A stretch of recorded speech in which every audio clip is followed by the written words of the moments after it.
Bonjour et bienvenue sur la chaîne Commentaires et Dissertations. Aujourd'hui, une vidéo pour démythifier un peu le commentaire composé. Inutile d'être un génie ou d'avoir une culture immense. Le commentaire, comme la dissertation d'ailleurs, est avant tout une question de respect des normes. Dans cette vidéo, un plan à suivre en 5 étapes très simples à appliquer scrupuleusement. Au programme de cette vidéo, premièrement, la lecture, deuxièmement, le brouillon, troisièmement, la problématique et le plan, quatrièmement, la rédaction 5.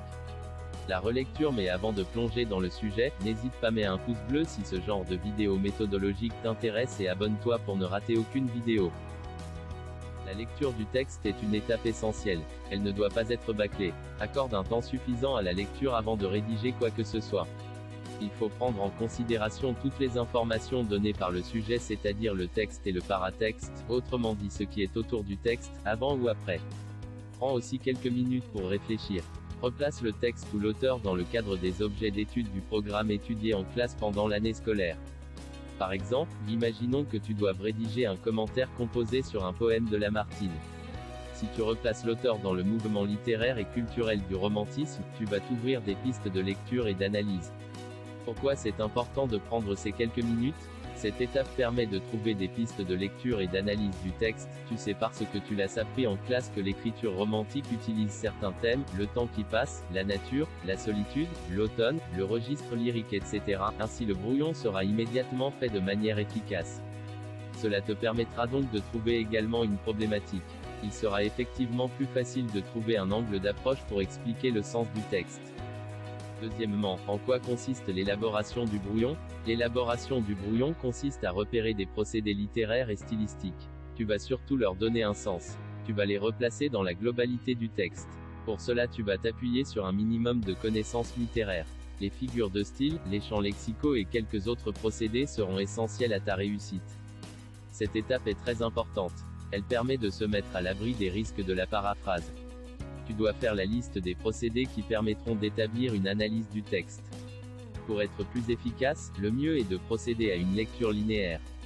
Un relevé ligne par ligne est à envisager de manière à ne rien oublier.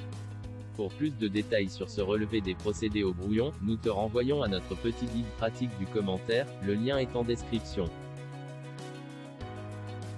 Prenons tout de même un exemple, autant. Suspends ton vol, début du lac de Lamartine, tu remarques que le texte commence par l'exclamation lyrique « Oh » et par une série de phrases exclamatives. Pourquoi? Les exclamatives montrent, de manière générale, l'intensité d'un sentiment. Quel est ici le sentiment exprimé? C'est la peur du temps qui passe. On le voit bien parce que le poète interpelle le temps. Il utilise aussi l'apostrophe et s'adresse directement à lui en le tutoyant. Reprenons la méthode du commentaire, tu pars d'une observation très simple, la ponctuation, le tutoiement, et tu essaies de comprendre pourquoi l'auteur utilise ces procédés. Tu dois poursuivre ce travail de repérage ligne après ligne sans vouloir organiser ses idées trop tôt car c'est inutile. C'est même pire car contre-productif. Tu risques de laisser de côté certaines idées, qui ne te semblent pas intéressantes, alors qu'en réalité elles le sont.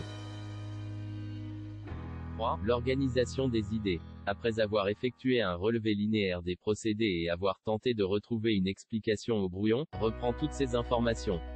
Essaye de les regrouper autour de 2 ou 3 grands pôles, c'est-à-dire 2 ou 3 grandes idées. Chacune de ces idées fera l'objet d'un axe. Qu'est-ce qu'un plan de commentaire de texte?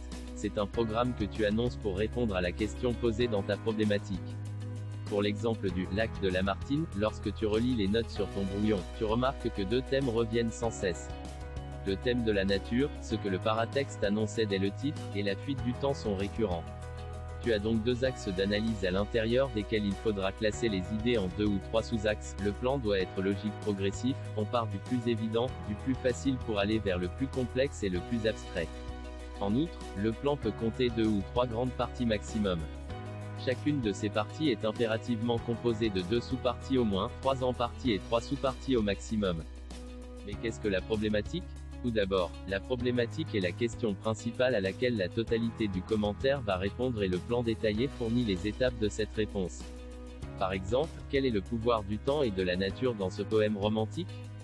En fait, tu vas répondre à cette question en montrant le pouvoir de la nature, elle conserve la trace de l'amour et du bonheur, et du temps, mais le temps qui passe emporte le bonheur et l'amour sur son passage. Je résume en une phrase l'idée qui sera développée dans chaque axe, avec des exemples concrets et des citations, des procédés littéraires pour démontrer ta thèse. D'abord, la rédaction du commentaire, contrairement à l'écriture d'invention, ne suppose aucune qualité littéraire particulière. Il faut au contraire privilégier des phrases simples, efficaces pour développer une argumentation claire. Ensuite, le commentaire doit être structuré en paragraphes. Un premier paragraphe pour l'introduction, un deuxième paragraphe pour la première partie, un troisième paragraphe pour la deuxième partie et s'il y a une troisième partie, un paragraphe pour celle-ci. Quant à la conclusion, elle fera aussi l'objet d'un paragraphe. Par ailleurs, chacune des sous-parties fera l'objet d'un retour à la ligne d'un alinéa pour bien mettre en évidence le changement de sous-partie et donc le développement d'une nouvelle idée. Il est essentiel de bien structurer le commentaire, c'est un exercice d'argumentation et l'argumentation ne peut fonctionner que si elle est claire, c'est-à-dire si tes arguments sont mis en valeur. La méthode du commentaire est précise, la rédaction doit l'être également. Mais il faut absolument citer le texte entre guillemets et expliquer. Seule l'introduction et la conclusion supposent de respecter des règles plus spécifiques et contraignantes. De plus, il peut être utile de connaître un certain nombre de synonymes des verbes d'analyse tels que « montrer » pour éviter les répétitions et pour faciliter ta rédaction. Enfin, conserve 5 à 10 minutes à la fin de l'épreuve. L'épreuve du bac et les entraînements dans les conditions durent 4 heures pour le commentaire lui-même. À l'issue de cette durée de 4 heures, ton attention et ta concentration sont moins performantes. Garde du temps pour relire et corriger les erreurs. De plus, si tu fais trop de fautes d'orthographe, elles seront sanctionnées par un retrait de 2 points.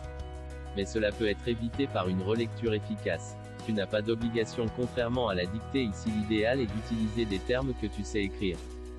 Nous espérons que cette vidéo a pu t'aider à comprendre les règles à suivre pour te conformer à l'exercice du commentaire composé. Suis ces 5 étapes, entraîne-toi. Si tu veux aller plus loin, va voir notre petit guide sur les 5 étapes à suivre pour réussir le commentaire. On y entre davantage dans le détail avec un plan passe-partout et l'explication plus détaillée de ce qu'est une bonne problématique. Si tu as des questions ou des remarques, poste-les en commentaire.